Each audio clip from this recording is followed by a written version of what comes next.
Hello, hi. എല്ലാ സ്നേഹമുള്ള സൗഹൃദങ്ങൾക്കും സ്വാഗതം. സ്നേഹം. നമ്മുടെ സൗഹൃദ യാത്രയിൽ നാം ഇങ്ങനെ വിശേഷങ്ങൾ പങ്കുവെച്ച് പോകെ പലപ്പോഴും കഥകളിലൂടെ നാം കടന്നു പോകാറുണ്ട്. ഇന്ന് നമ്മുടെ ഈ യാത്ര അങ്ങനത്തെ ഒരു കഥയിലൂടെയാകാം. നമുക്ക് കഥയിലെ മുഖ്യ കഥാപാത്രത്തെ പരിചയപ്പെടാം. ഒരു യുവാവാണ്. അദ്ദേഹം ഒരു ശില്പിയാണെങ്കിൽ കൂടി അദ്ദേഹത്തിന് കച്ചവടം ചെയ്യുന്നതാണ് താല്പര്യം. ഇപ്പോൾ പ്രശ്നം എന്താണെന്ന് വെച്ചാൽ അദ്ദേഹത്തിൻ്റെ മനസ്സ് വല്ലാണ്ട് കലുഷിതമായിരിക്കുന്നു. മനസ്സ് നിറയെ ചിന്തകളാണ്. എന്ത് ചെയ്താൽ തൻ്റെ മനസ്സിൽ നിന്ന് കഴിഞ്ഞുപോയ കാര്യങ്ങളെക്കുറിച്ചുള്ള വേവലാതികൾ, വരാൻ പോകുന്ന ദിവസങ്ങളെക്കുറിച്ചുള്ള ഉത്കണ്ഠ, ഇതൊക്കെ ഒന്ന് മാറ്റാൻ കഴിയും എന്നന്വേഷിച്ച് അദ്ദേഹം ഒടുവിൽ ഒരു ബുദ്ധ സന്യാസിയുടെ അടുത്തെത്തി. അദ്ദേഹം ബുദ്ധ സന്യാസിയോട് പറഞ്ഞു, ഗുരു, എൻ്റെ മനസ്സ് നിറയെ ചിന്തകളാണ്.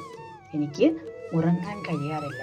എൻ്റെ കഴിഞ്ഞുപോയ സമയത്തെക്കുറിച്ചുള്ള ചിന്തകൾ, നാളെ എങ്ങനെയാകുമെന്നുള്ള ചിന്തകൾ, അവ എനിക്ക് സ്വൈര്യം തരാറില്ല. ഞാൻ ഇങ്ങനെ ആയിരുന്നില്ല. വളരെയേറെ ധൈര്യമുള്ള ഒരു വ്യക്തിയായിരുന്നു. പക്ഷേ കുറച്ചു നാൾ മുമ്പ് എൻ്റെ ജീവിതത്തിലുണ്ടായ ഒരു സംഭവം അതെൻ്റെ കാഴ്ചപ്പാട് തന്നെ മാറ്റിക്കളഞ്ഞു. ഞാനൊരു ശില്പിയാണ് എങ്കിൽ കൂടി എനിക്ക് കച്ചവടം ചെയ്യാനാണ് ഏറെ താല്പര്യം. കുറച്ചു നാൾ മുൻപ് ഒരു കച്ചവടം ചെയ്യാനായി ഞാൻ തീരുമാനിക്കുകയും അതിനു വേണ്ട പണം എൻ്റെ മാതാപിതാക്കളോട് ആവശ്യപ്പെടുകയും ചെയ്തു. അവർ എന്നെ ഏറെ നിരുത്സാഹപ്പെടുത്തി. ഇത് ചെയ്യേണ്ടതില്ല, അത് ശരിയാകില്ല എന്നെ ഒരുപാട് ഉപദേശിച്ചു. എൻ്റെ നാട്ടിലുള്ളവരും എന്നോട് ഇത് തന്നെ പറഞ്ഞു. പക്ഷേ അവരെ ഒന്നും വകവയ്ക്കാതെ ഞാൻ ഒരുപാട് വഴക്കിട്ട് മാതാപിതാക്കളിൽ നിന്ന് ആ പണം വാങ്ങുകയും കച്ചവടം ആരംഭിക്കുകയും ചെയ്തു. പക്ഷേ ദൗർഭാഗ്യവശാൽ ആ കച്ചവടം മോശമാവുകയും എനിക്ക് ഇരട്ടി കടക്കാരനാവുകയും ചെയ്തു. എൻ്റെ മാതാപിതാക്കൾ, എനിക്ക് ചുറ്റുമുള്ളവർ, അവരൊക്കെ അവരുടെ കുത്തുവാക്കുകൾ കൊണ്ട് എന്നെ വല്ലാണ്ട് മാനസികമായി തകർത്തു. ഇപ്പോൾ എനിക്കൊന്നും ചെയ്യാനുള്ള ധൈര്യമില്ല.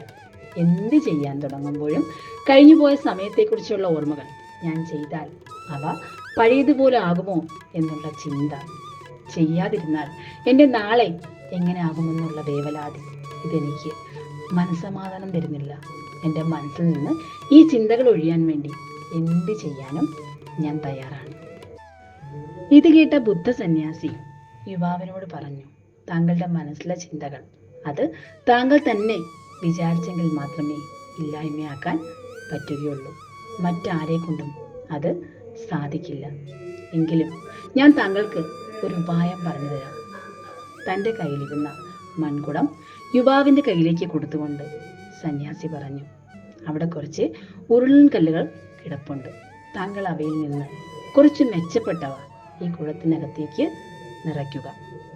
യുവാവ് സന്യാസിയുടെ കയ്യിൽ നിന്നും ആ മൺകുടം വാങ്ങിയിട്ട് അതിലേക്ക് കല്ലുകൾ നിറയ്ക്കാൻ തുടങ്ങി. മൺകുടം നിറഞ്ഞു. പിന്നീട് കല്ലുകളിടാൻ ശ്രമിച്ചെങ്കിലും അത് തെറിച്ചു പോവുകയായിരുന്നു. ഇത് കണ്ട സന്യാസി യുവാവിനോട് പറഞ്ഞു, ഇതുപോലെയാണ് താങ്കളുടെ മനസ്സും.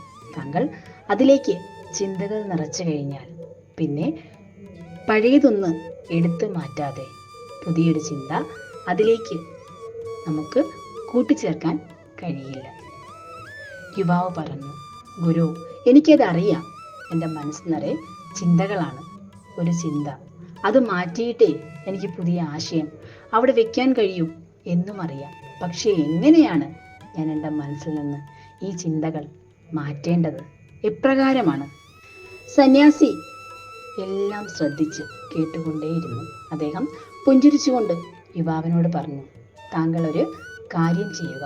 താങ്കളുടെ കുടത്തിലെ പകുതി കല്ലുകൾ അവ എടുത്ത് മാറ്റുക.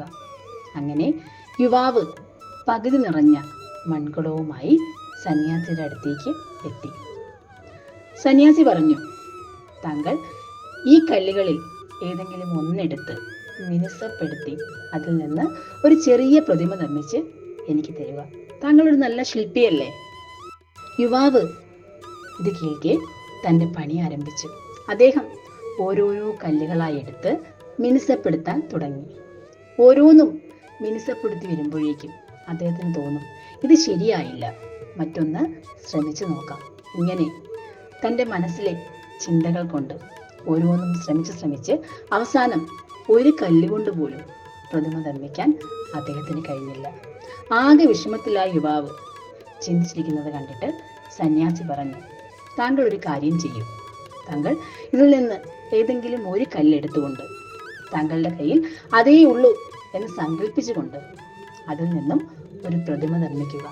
യുവാവ് അങ്ങനെ തന്നെ ചെയ്തു. അദ്ദേഹം താൻ നേരത്തെ ഉപേക്ഷിച്ച ഒരു കല്ലെടുത്തിട്ട് അതിനെ മിനുസപ്പെടുത്തി തുടങ്ങി. തനിക്ക് നേരത്തെ ഇത് പോരാ, ശരിയാവില്ല എന്ന് തോന്നിയ കല്ലാണ്. പക്ഷേ മിനുസപ്പെടുത്തും തോറും അദ്ദേഹത്തിന് തന്നെ വല്ലാണ്ട് അതിശയം തോന്നി. ഇതാണോ താൻ നേരത്തെ ഉപേക്ഷിച്ചത്? ഇങ്ങനെ ചിന്തിച്ചുകൊണ്ട് കുറച്ച് സമയമെടുത്തുകൊണ്ട് നല്ല പോലെ മിനുസപ്പെടുത്തി മനോഹരമായ ഒരു ശില്പം അദ്ദേഹം ആ കല്ലിൽ നിന്നും നിർമ്മിച്ച് സന്യാസിക്ക് കൊടുത്തു. സന്യാസി പുഞ്ചിരിച്ചുകൊണ്ട് പറഞ്ഞു, താങ്കളുടെ മനസ്സിലെ ചിന്തകളും ഈ കല്ലുകൾ പോലെയാണ്.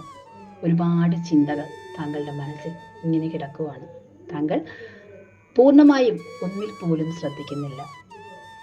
മൊത്തത്തിൽ കൂട്ടിക്കുഴഞ്ഞൊരവസ്ഥ. താങ്കൾക്ക് ഒന്നുപോലും പ്രായോഗികമായി ബുദ്ധിപരമായി നേരിടാൻ കഴിയില്ല. പിന്നെ എങ്ങനെയാണ് ജീവിതത്തിൽ താങ്കൾക്ക് മുന്നോട്ട് പോകാൻ സാധിക്കുക? താങ്കൾ ഇവയിൽ ഏതെങ്കിലും ഒരു ചിന്തയിൽ അതിനെ മിനുസപ്പെടുത്തുമ്പോഴാണ് മനോഹരമായ പ്രതിമ നിർമ്മിച്ചതുപോലെ താങ്കളുടെ ജീവിതത്തിൽ ലക്ഷ്യസ്ഥാനത്തേക്ക് താങ്കൾക്ക് എത്താൻ കഴിയുക. നമുക്ക് വിജയത്തിലേക്കുള്ള പാത അത് നമ്മുടെ മനസ്സിലെ ചിന്തകളിൽ തന്നെയുണ്ട്. നാം തന്നെയാണ് നമുക്ക് സ്വർഗവും നരകവും പണിയുന്നത്. നമ്മുടെ ചിന്തകളിൽ ഏതെങ്കിലും ഒന്നിനെ മാത്രം തിരഞ്ഞെടുക്കുക. നമുക്ക് ഗുണപ്രദമായ ഒരു ചിന്ത, അതിൽ നിന്ന് നമ്മുടെ ലക്ഷ്യം പൂർണ്ണമായി ഉറപ്പിക്കുക. ആ ലക്ഷ്യത്തിലേക്ക് നിങ്ങൾ പതിയെ നടന്നു തുടങ്ങുമ്പോൾ അവിടെ നിങ്ങൾക്ക് വ്യക്തമായ മനോഹരമായ ജീവിത ലക്ഷ്യം നിർമ്മിക്കാൻ സാധിക്കും. എല്ലാവർക്കും ശുഭദിനം.